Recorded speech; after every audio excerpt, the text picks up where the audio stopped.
Hello, and welcome back to the channel. My name is, and today we are going on a global adventure. Now, I've been lucky enough to travel a bit, and one thing you realize very quickly is that every country has its own flavor. You know, like some countries are spicy, some are sweet, some are that weird dish your aunt brings to the family gathering that nobody knows what it is, but it's surprisingly good. So, we're going to dive into some of the most unique nations on this big, beautiful, and sometimes utterly bizarre planet of ours. We're not just talking about tourist spots or famous foods, although those are great. We're talking about the fundamental things that make a country tick, the core ideas or geographical quirks that set them apart from everyone else. It's like looking at the world's family portrait and pointing out the cousin who decided to become a professional mime or the uncle who lives on a boat. These are the countries that march to the beat of their own drum, and frankly, we have a lot to learn from them. So, get your imaginary passports ready, because we are embarking on a countdown of 5 countries that are truly one of a kind. From a kingdom that measures its success in happiness, to a nation that's also an entire continent, this list is going to show you just how diverse and fascinating our world truly is. Forget what you think you know, because we're about to stamp your brain with some incredible new facts. Let's get into it. Alright, first up, we're heading to the Himalayas, to the Kingdom of Bhutan. Now, most countries, when you ask them how they're doing, they'll show you their GDP. It's all about the money, the economy, how much stuff they're making and selling. It's like your friend who only talks about their stock portfolio. But Bhutan? Bhutan does things differently. They decided way back in the 1970s that they would measure their progress not with gross domestic product, but with gross national happiness. Yes, you heard that right. Happiness. It's an official government policy. Imagine a politician's campaign slogan being, "Vote for me, I'll make you happier." In Bhutan, that's literally the goal. Their entire approach to governance is based on 4 pillars: sustainable development, environmental protection, cultural preservation, and good governance. It's a holistic view that says a strong economy is useless if your people are miserable and your environment is destroyed. They are the only carbon-negative country in the world, meaning their forests absorb more CO2 than the country emits. It's like they're cleaning up the planet for the rest of us. You're welcome, world. This focus on well-being and nature makes Bhutan incredibly unique. They have strict tourism policies to preserve their culture and environment, so visiting is a rare privilege. It's a country that forces you to reconsider what success really means. Is it about having the biggest skyscrapers and the fastest internet? Or is it about living in harmony with nature, preserving your traditions, and, actually being happy? Bhutan is basically that one friend who went on a yoga retreat and came back genuinely enlightened, making you question all your life choices. And for that, they are truly one of a kind. From the vast mountains of Bhutan, we are now jetting off to Rome. But wait, we're not technically staying in Italy. We're going to a different country inside the city of Rome. Welcome to Vatican City, the smallest sovereign state in the world. I mean, this place is tiny. It's about 110 acres, which is smaller than Central Park in New York. You could probably walk across the entire country during your lunch break. It's so small, their army, the Swiss Guard, still wears uniforms designed by Michelangelo. Talk about a vintage look, but don't let its size fool you. Vatican City might be small in area, but its influence is massive. This is the global headquarters of the Roman Catholic Church, home to the Pope and the spiritual center for over 1 billion Catholics worldwide. Think about that. A country smaller than a shopping mall has a direct line to the hearts and minds of a huge portion of the world's population. When the Pope speaks from St. Peter's Square, the world listens. It's like the world's most powerful HOA meeting, but with more incense and fancier hats. What makes Vatican City so fascinating is this paradox. It has its own passports, its own post office, its own radio station, and even its own anthem. Yet it has no real industry besides religion and tourism. It doesn't have agriculture or manufacturing plants. Its power is entirely symbolic, cultural, and spiritual. It's a testament to the fact that influence isn't always measured in square miles or military might.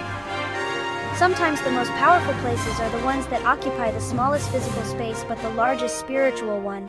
It's a real-life David and Goliath, if David was also Goliath's boss. Our next stop takes us to a place that feels like it's living in the past and the future at the exact same time. Welcome to Japan. This is a country where you can spend your morning contemplating Zen philosophy in a 1,000-year-old temple, and your afternoon being served by a robot in a cafe. It's this incredible blend of deep, ancient tradition and mind-blowing, cutting-edge technology that makes Japan unlike anywhere else on Earth. It's kinda like your grandpa who can fix a vintage car but also codes apps in his spare time. On one hand, you have the preservation of culture that is just breathtaking. The art of the tea ceremony, the discipline of the samurai spirit, Bushido, the beauty of kimonos, and the reverence for nature seen in Shinto shrines. These aren't just museum pieces, they are living, breathing parts of everyday life for many Japanese people. There's a level of respect for history, for elders, and for social harmony that is deeply ingrained in the society. It's a place where politeness isn't just a suggestion, it's an art form. Then, you flip the coin, and you're in the future. We're talking about bullet trains that are so fast and punctual you can set your watch to them. Vending machines that sell everything from hot noodles to fresh flowers. Toilets that have more buttons than a spaceship cockpit. And of course, Tokyo. A city that looks like it was ripped straight out of a sci-fi movie. This duality is the essence of Japan. It's a country that has figured out how to race towards the future without letting go of its past, creating a society that is as complex and fascinating as it is orderly and beautiful. Alright, for our fourth country, we're heading way down under to a place so big it's its own continent.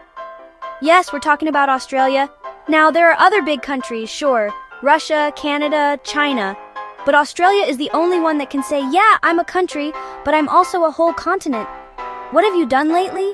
It's the ultimate geographic flex. This continental status means it was isolated for millions of years, and that isolation created a world of its own, especially when it comes to wildlife. Let's be honest, Australian animals are just built different. It's like nature was experimenting and decided to make everything there either incredibly cute or terrifyingly deadly, with very little in between. You've got kangaroos, which are basically deer that learned how to box. You have koalas, which are so chill they sleep 20 hours a day. And then you have, well, everything else. Spiders, snakes, jellyfish, crocodiles. Australia has some of the most venomous creatures on the planet. It's a place where you have to check your shoes before putting them on, not for a pebble, but for a potential 8-legged roommate. But beyond the unique and sometimes scary animals, being a continent country gives Australia an incredible diversity of landscapes. You can go from the lush Daintree rainforest, the oldest rainforest in the world, to the vast red desert of the outback. You can surf on the Gold Coast and then go ski in the snowy mountains. And you have the Great Barrier Reef, a living structure so massive it can be seen from space. Australia isn't just a country. It's a collection of entire worlds on one giant island, making it a truly unique and wild place on our planet. For our final destination, we're flying north to a place that proves opposites really do attract. Welcome to Iceland, the land of fire and ice. This nickname isn't just clever marketing, it's the literal description of the country. Iceland sits on a volcanic hotspot right on the mid-Atlantic ridge, meaning the Earth's crust is literally splitting apart right under its feet. This creates a landscape that is constantly being shaped by volcanic eruptions, earthquakes, and geothermal activity. It's like living on the planet's geological pulse. The fire part gives Iceland its volcanoes, geysers that shoot boiling water into the air, and natural hot springs like the famous Blue Lagoon. People are literally bathing in geothermally heated water while it's snowing outside. But this fire has a practical side too. Iceland is a world leader in renewable energy, with nearly 100% of its electricity coming from geothermal and hydropower. They've taken this volatile geology and turned it into a clean, sustainable power source for the entire nation. It's the ultimate example of making lemonade when life gives you lava. And then there's the ice. Massive glaciers cover over 10% of the country, carving out deep fjords and majestic waterfalls. In the winter, you can explore surreal blue ice caves, and if you're lucky, witness one of the most spectacular light shows on Earth, the Aurora Borealis, or the Northern Lights. This constant battle and beautiful harmony between fiery volcanoes and ancient glaciers creates some of the most dramatic and otherworldly landscapes you will ever see. Iceland feels less like a country and more like a fantasy novel brought to life, a place where nature is still in charge. And there you have it! 5 countries, 5 completely different reasons to be called unique. From a nation that prioritizes happiness over dollars to an island forged by fire and ice, our world is just packed with incredible places, each with its own story. It just goes to show you that there's no single way to be a country, no one-size-fits-all model for a society. The diversity is what makes our planet so rich and endlessly fascinating. It's a reminder that there's always something new to learn, something new to see, and a new perspective to understand. So now I have to ask you, which of these countries surprised you the most? Was it Bhutan's philosophy of happiness? The tiny but mighty Vatican City? Or maybe Australia's continental status? Let me know down in the comments. I read them all, and I love hearing what you guys think. And if you know of another incredibly unique country that you think should have been on this list, share that as well. Let's get a conversation going and learn from each other.